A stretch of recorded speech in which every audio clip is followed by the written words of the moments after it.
Come to পরিপূর্ণ study point. দেখো 5 থাকলে কিভাবে সহজে গুণ করতে পারি। শুধু 84কে 2 দিয়ে ভাগ করো, ভাগ করলে হবে 4 2, 5-এর জন্য লাগাবো একটা 0।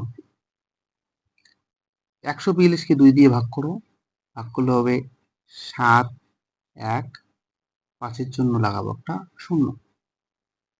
25 থাকলে কিভাবে ভাগ করব, গুণ করব।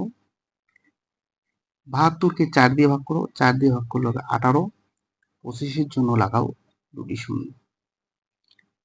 একইভাবে এটাকে 4 দিয়ে ভাগ করলে হবে 2 2 1, 25-এর জন্য দুটি 0। 125 থাকলে কিভাবে গুণ করব, এটাকে 8 দিয়ে ভাগ করি, 8 দিয়ে ভাগ করলে হবে কত 2 1, 125-এর জন্য লাগাবো 3টি 0। ঠিক একইভাবে 8 দিয়ে ভাগ করব, 8 দিয়ে ভাগ করলে হবে 4 1, 125-এর জন্য লাগাবো 3টি 0। যদি ভিডিওটি ভালো লাগে প্লিজ লাইক এবং শেয়ার করুন।